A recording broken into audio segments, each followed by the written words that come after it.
ಶಂಭೋ ಶಂಕರಿ ಶರಣಿದಾನಮ್ಮ ನಮೋ ನಮೋ ಸರ್ವಮಂಗಳ ಮಾಂಗಲ್ಯೆ ಶಿವೆ ಸರ್ವಾರ್ಥ ಸಾಧಿತೆ ಸರ್ವಪಾಪಹರೆ ದೇವಿ ವರದಾನೇಶ್ವರಿ ನಮೋಸ್ತುತೆ. ದಾನಮ್ಮ ದೇವಿ ವೀರಮಲ್ಲಯ್ಯನ ಅನುಗ್ರಹದಿಂದ ಜನಿಸಿದವಳು.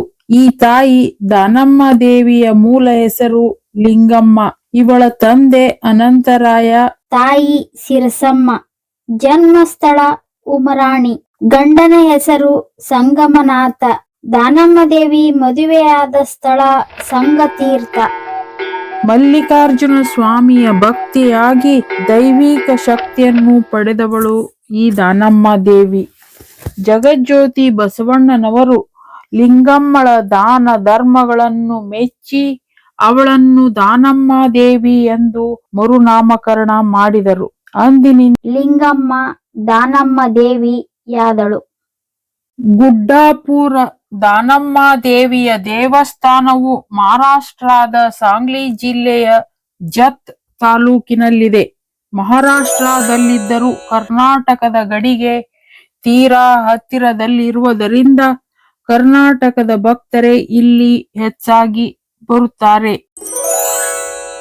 ದಾನಮ್ಮ ದೇವಿಯನ್ನು ಪಾರ್ವತಿಯ ಅವತಾರವೆಂದು ನಂಬಲಾಗಿದೆ. ದಾನಮ್ಮ ತಾಯಿ ಶಿವಶರಣೆಯಾಗಿದ್ದು ಜನರಿಗೆ ಭಕ್ತಿ ಮತ್ತು ಧರ್ಮದ ಮಾರ್ಗವನ್ನು ತೋರಿಸಿಕೊಟ್ಟರು. ಗುಡ್ಡಾಪುರ ದಾನಮ್ಮ ದೇವಿಯ ದೇವಸ್ಥಾನದಲ್ಲಿ ಸುಮಾರು 900 ವರ್ಷಗಳಿಂದ ನಿತ್ಯವೂ ತ್ರಿಕಾಲ ಪೂಜೆ ಮತ್ತು ಹೋಳಿಗೆಯ ನೈವೇದ್ಯವಿರುತ್ತದೆ. ಬೆಳಿಗ್ಗೆ ಬಾಲಕಿಯಂತೆ, ಮಧ್ಯಾಹ್ನ ಯುವತಿಯಾಗಿ, ಸಂಜೆಯಲ್ಲಿ ವಯಸ್ಕಳಂತೆ ಅಲಂಕರಿಸಿದ ಈ ದೇವಿಯನ್ನು ನೋಡುವುದೇ ಒಂದು ಸೌಭಾಗ್ಯ. ಮಹಾಶರಣೆಗೆ ದಾನಮ್ಮ ದೇವಿಗೆ ಹೋಳಿಗೆಯನ್ನು ನೈವೇದ್ಯವಾಗಿ ಮತ್ತು ಮಹಾಪ್ರಸಾದವಾಗಿ ನೀಡುವುದರ ಹಿಂದೆ ಭಕ್ತಿ, ಇತಿಹಾಸ ಮತ್ತು ಸಂಪ್ರದಾಯದ ಹಿನ್ನೆಲೆ ಇದೆ. ಗುಡ್ಡಾಪುರದ ಶ್ರೀ ದಾನಮ್ಮ ದೇವಿ 12ನೇಯ ಶತಮಾನದ ಬಸವ ತತ್ವದ ಅನುಯಾಯಿ. ಲಿಂಗಮ್ಮಳನ್ನು ಬಹಳವಾಗಿ ಸೆಳೆದದ್ದು ಬಸವಣ್ಣನವರ ಅನುಭವ ಮಂಟಪ. ಅನುಭವ ಮಂಟಪ ಲಿಂಗಮ್ಮನಂತಹ ಅದೆಷ್ಟೋ ಶರಣರಿಗೆ ತಮ್ಮ ನಿಲುವುಗಳನ್ನು ತಿಳಿ ಹೇಳಲು ಒಂದು ಸೂಕ್ತವಾದ ವೇದಿಕೆಯಾಗಿತ್ತು. ದಾನಮ್ಮ ಗುಡ್ಡಾಪುರದ ಶ್ರೀ ಸೋಮೇಶ್ವರನಾಥ ದೇವಸ್ಥಾನದಲ್ಲಿ ತನ್ನ ದಿನನಿತ್ಯದ ಧಾರ್ಮಿಕ ವಿಧಿವಿಧಾನಗಳನ್ನು ನೆರವೇರಿಸುತ್ತಾ ಅಲ್ಲಿಯೇ ಬಂದ ಭಕ್ತರಿಗೆ ದಾನ ಮತ್ತು ಸಹಾಯಗಳನ್ನು ಮಾಡುತ್ತಾ ದಾನಮ್ಮ ದೇವಿ ಜನಸೇವೆಯಲ್ಲಿ ತಮ್ಮನ್ನು ತಾವು ತೊಡಗಿಸಿಕೊಂಡಿರುತ್ತಾಳೆ.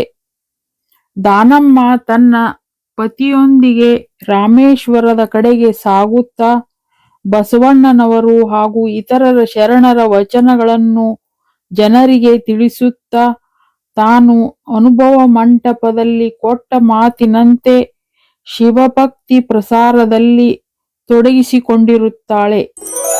ಕಾಂಬೆ ನಗರಕ್ಕೆ ದಾನಮ್ಮ ಬಂದಾಗ ಅದಾಗಲೇ ದಾನಮ್ಮಳ ಬಗ್ಗೆ ಕೇಳಿ ತಿಳಿದಿದ್ದ ಚೋಳ ರಾಜರ ಮಾಂಡಲಿಕ ದಾನಮ್ಮಳನ್ನು ಗೌರವಾಧಾರಗಳಿಂದ ಬರಮಾಡಿಕೊಂಡು ಲಿಂಗ ದೀಕ್ಷೆಯನ್ನು ಪಡೆಯುತ್ತಾನೆ.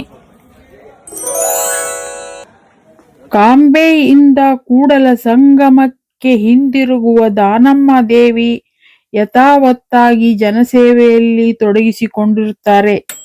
ಹೀಗೆ ದಿನಗಳು ಸಾಗುತ್ತಿದ್ದಾಗ ಒಮ್ಮೆ ದಾನಮ್ಮ ತನ್ನ ಶಿವಪೂಜೆ ಮುಗಿದ ನಂತರ ಯಾವುದೋ ಒಂದು ಅಂತರ್ಶಕ್ತಿಯ ಕರೆಯನ್ನು ಆಲಿಸಿ ತಾನು ಇಲ್ಲಿಗೆ ಬಂದ ಕಾರ್ಯ ಮುಗಿಯಿತು ಎಂದು ಹೇಳಿ ತನ್ನ ಭಕ್ತರಿಗೆ ಸಮಾಧಿಯನ್ನು ಸಿದ್ಧಪಡಿಸುವಂತೆ ಸೂಚಿಸುತ್ತಾಳೆ. ತನ್ನ ಅಪಾರ ಭಕ್ತ ಸಂಕುಲವನ್ನು ಬಿಟ್ಟು ದಾನಮ್ಮ ಅಂದೇ ಸಮಾಧಿಯಾಗುತ್ತಾಳೆ.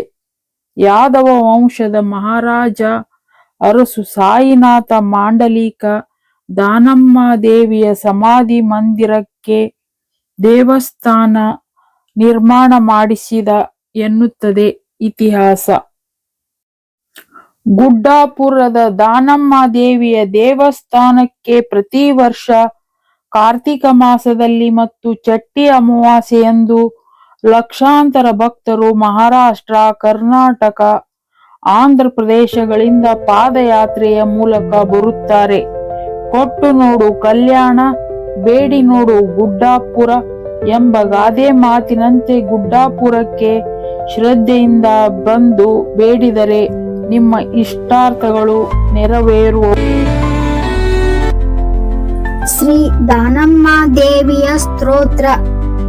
ಸರ್ವ ಮಂಗಳ ಮಾಂಗಲ್ಯೆ ಶಿವೆ ಸರ್ವಾರ್ಥ ಸಾಧಿತೆ ಸರ್ವ ಪಾಪ ಹರೆ ದೇವಿ ವರದಾನೇಶ್ವರಿ ನಮೋಸ್ತುತೆ.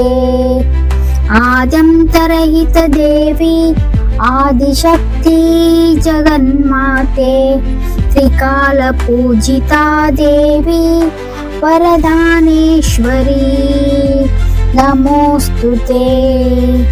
ಶಂಭೋ ಶಂಕರಿ ಶರಣಿ ದಾನಮ್ಮ ನಮೋ ನಮೋ. ಬಂದ ಕಂಟಕ ಬಯಲು ಮಾಡು ದೇವಿ ದಾನಮ್ಮ ನಮೋ ನಮೋ ನಮೋ.